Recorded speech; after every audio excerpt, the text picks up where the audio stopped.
Coucou les amis, j'espère que vous allez tous très bien. Aujourd'hui c'est lundi et le lundi sur Popote et Potager, vous le savez, c'est veggie.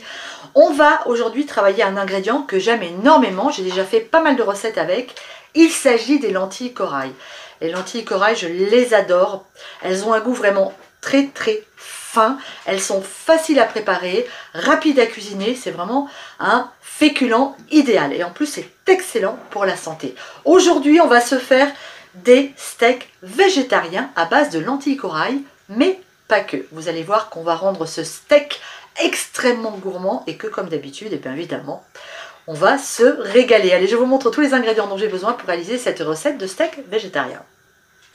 Pour ma recette, il va me falloir des lentilles corail, une feuille de laurier, de la maïzena, un œuf, des échalotes. On a encore ici les échalotes du potager, vous vous rendez compte, et du parmesan, un petit peu d'huile d'olive, de sel et de poivre. On va commencer notre recette avec la cuisson de nos lentilles. Alors, on fait bouillir de l'eau dans une casserole, à peu près 3 volumes d'eau par rapport à votre volume de lentilles. On les met dans l'eau et on va les laisser cuire gentiment entre 10 et 15 minutes. On goûtera au bout de 10 minutes pour voir. Pendant ce temps-là, on va éplucher et émincer très finement nos échalotes. Une fois que j'ai émincé mes échalotes, vraiment très finement, je les ajoute à mon parmesan. Ensuite, on va mettre 2 cuillerées à soupe rases de maïzena. C'est fait. On va casser notre œuf. J'aurais pu le casser à côté, c'est toujours plus prudent. En plus, c'est des œufs de ferme. Je vais pas saler. Je vais pas saler. Pourquoi? Parce que le parmesan est déjà salé. J'ai peur que ça fasse beaucoup trop de sel. Par contre, on va poivrer sans hésiter. Alors, si vous avez envie, vous pouvez ajouter un peu de thym, un peu d'origan, l'herbe que vous souhaitez. On va laisser nature, nous on peut mettre aussi un peu de curcuma, ça peut être sympa, un petit peu de curry, c'est vous qui voyez après.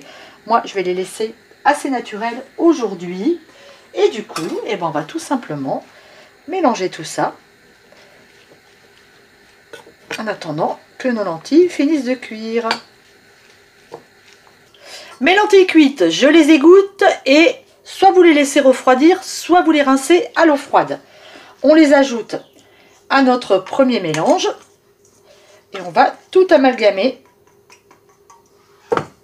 ensemble.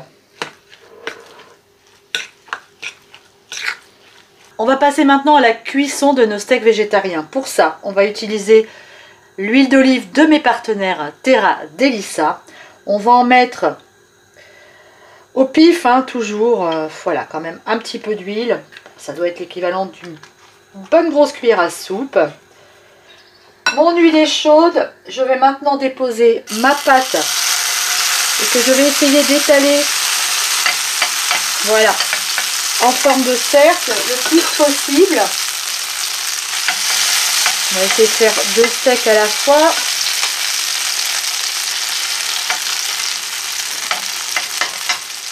Allez. Et on va faire cuire tout simplement, une fois sur une face, une fois sur l'autre. Alors, vous vérifiez un peu la cuisson, ça dépend un petit peu de si vos lentilles sont plus ou moins humides. Oh, j'ai envie de faire que 2, donc on va en faire 4 en tout, mais on va... Allez, c'est parti. On essaye de faire la forme la plus ronde possible. On va remettre sur le feu, voilà.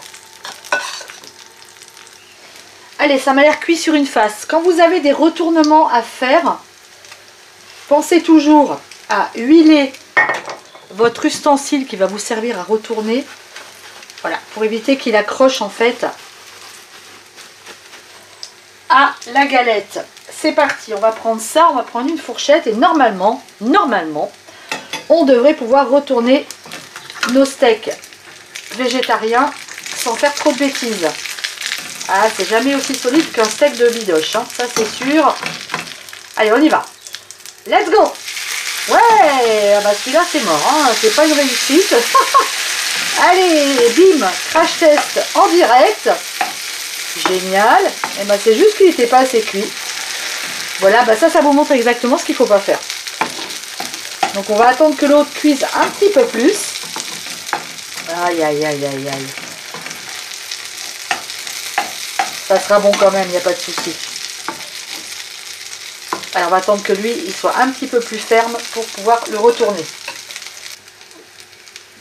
Allez, on recommence avec celle-ci qui a cuit un petit peu plus longtemps et vous remarquerez que c'est, voilà, beaucoup mieux.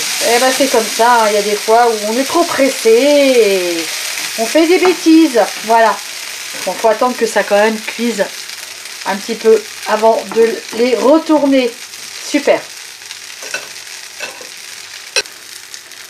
Allez, et comme je suis une aventurière de la cuisine, même pas peur, j'ai décidé d'en faire un gros pour voir si j'arrive à le retourner et à pas me cracher comme tout à l'heure. Allez, c'est parti. Retournement du big... Oh là là, je sens que ça va le faire. Ça va le faire. Yes, ça le fait. Allez, c'est vraiment juste une question de première cuisson sur la première face. Si on laisse pas assez cuire, on se loupe. Génial. Alors, on est très clairement sur de la cuisine qui fait de la fumée, qui laisse des odeurs, tout ce qui est un peu frit. Mais en même temps, moi, je suis assez étonnée quand j'entends des gens qui me disent « Ah non, moi, je fais pas des frites à la friteuse, ça pue. » Ça pue. Ça pue pas les frites à la friteuse, ça sent la friture, ça laisse une odeur dans la maison certes, mais ça pue pas. Il y a des choses qui puent, je vais pas vous les citer, mais pas les frites. Donc à un moment donné, quand on aime manger, surtout quand on aime la comfort food, il faut accepter qu'il y ait des odeurs dans la maison. Ça fait partie aussi du charme de la cuisine. Et ben voilà, mission steak aux lentilles corail végétarien réussi. Alors ce steak, moi je l'adore, hein. Je l'adore dans un burger veggie. Vous pouvez très bien aussi l'utiliser pour le manger avec un plat de pâtes, un plat de légumes, tout ce que vous voulez. C'est absolument génial. On va se le goûter ensemble.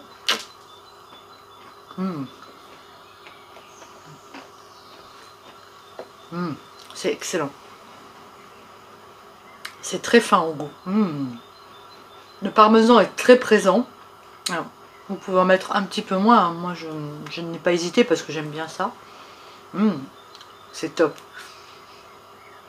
J'espère que cette recette vous a plu. J'espère qu'elle vous donnera envie de la refaire. Si vous la refaites, n'hésitez pas à m'envoyer des photos sur Instagram. Si vous me suivez sur Instagram, j'adore remettre vos photos dans mes stories. Et les amis, n'oubliez pas que nous sommes au mois de mai et qu'au mois de mai, nous fêtons les 4 ans de la chaîne Popote et Potager et que ce mois-ci, tous les samedis, j'ai décidé de vous faire des vidéos bonus pour vous faire gagner plein de cadeaux. Allez, je vous embrasse. Je vous dis à mercredi et n'hésitez pas à refaire des steaks végétariens. Bisous, ciao.